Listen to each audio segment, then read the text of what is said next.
फिर ऐसे ही कुछ दिन और बीत जाते हैं, लेकिन उस जमीन में अभी तक गेहूं की फसल नहीं लगी थी। ये फसल तो निकलने का नाम ही नहीं ले रही। अब मैं क्या करूं? मुझे तो लग रहा है जब बारिश होगी तो बारिश के बाद ही जमीन में से गेहूं की फसल निकलेगी, लेकिन बारिश है कि होने का नाम ही नहीं ले रही। वहीं कालू कौवा भी बहुत ही गुस्से में बैठा होता है, क्योंकि चिड़े ने उस कालू कौवे से जितने दिन का वादा किया था अब उतने दिन हो चुके थे, लेकिन उस चिड़े ने अभी तक कालू कौवे के दाने वापस नहीं किए होते। अरे इस चिड़े ने तो अभी तक मुझे दाने वापस नहीं किए, पता नहीं कब करेगा। मैं अब इस चिड़े को नहीं छोड़ूंगा। मैंने उसको पहले ही बोल दिया था कि अगर इसने मुझे टाइम पर दाने वापस ना किए तो मैं इसके साथ बहुत बुरा करूंगा।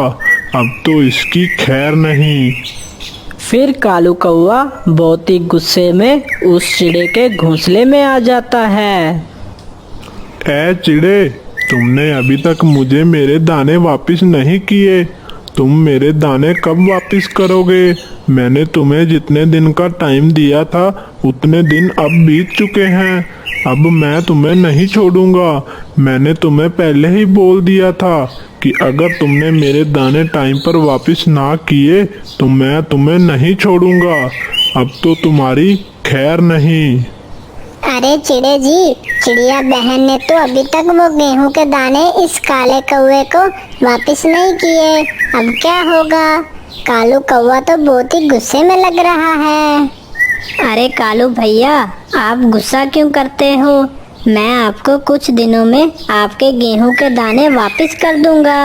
आप मुझे कुछ दिनों का समय दे दो, मैं आपको जरूर आपके दाने वापस कर दूंगा। अरे नहीं, अब तो मैं तुम्हें एक भी दिन का टाइम नहीं दूंगा। अब मैं तुम्हें नहीं छोड़ूंगा, क्योंकि मैं टाइम का बहुत ही पक्का हूँ। तुमने मुझे अब तक दाने वापस नहीं किए, अब मैं तुम्हें बिल्कुल भी नहीं छोड़ूंगा। देखो चिड़िया बहन, मैं इस चिड़े को अपने साथ ले जा रहा हूँ। जब तक तुम मेरे गेहूं के दाने वापस नहीं करोगी, मैं इस चिड़े को नहीं छोड़ूंगा। कालू कौवा उस चिड़े को अपने पंजों में फंसाकर अपने साथ ले जा रहा होता है। कालू कौवा उस चिड़े को पेड़ से उल्टा लटका देता है। ऐ चिड़े, अब से तुम यहीं उल्टे लटके रहोगे जब तक तुम्हारी पत्नी मुझे मेरे गेहूं के दाने वापस नहीं करेगी। तब तक तुम यहीं लटके रहोगे। अरे अब मैं क्या करूं? ये कालू कौवा तो मेरे चिड़े जी को अपने साथ ले गया।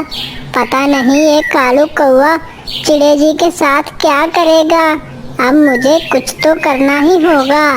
किसी तरह भी कालू कौवे के गेहूं के दाने उसको वापस करने होंगे, तभी वो चिड़े जी को छोड़ेगा। चिड़िया टोनी चिड़िया के पास जाने लगती है। फिर वो चिड़िया टोनी चिड़िया के पास आ जाती है और टोनी चिड़िया से कहती है, अरे टोनी बहन, आपने अभी तक उस कालू कौवे के गेहूं के दाने वापस नहीं किए, जिसकी वजह से वो कालू कौवा चिड़े जी को अपने साथ ले गया है। पता नहीं वो कालू कौवा चिड़े जी के साथ क्या करेगा। अरे ये क्या कह रही हो? वो कालू कौवा चिड़े भैया को अपने साथ क्यों ले गया? अरे अब मैं क्या करूं? अरे करना क्या है? तुम जल्दी से उस कालू कौवे के गेहूं के दाने वापस करो, तभी वो चिड़े जी को छोड़ेगा।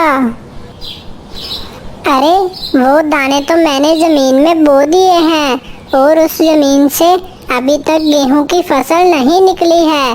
पता नहीं कब फसल निकलेगी।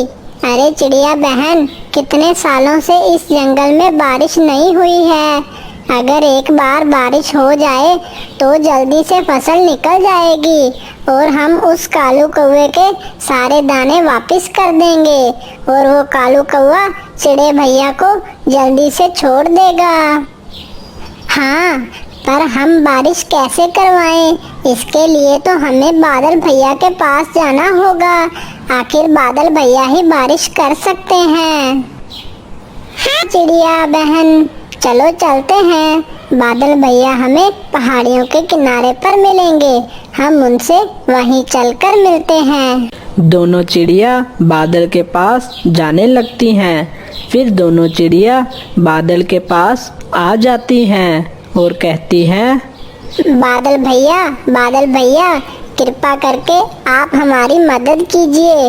हमारे जंगल में कई सालों से बारिश नहीं हुई है, जिसकी वजह से जमीन में फसल नहीं निकल रही है। अगर आप हमारे जंगल में चलकर बारिश कर दें तो हमारी फसल जल्दी से निकल जाएगी।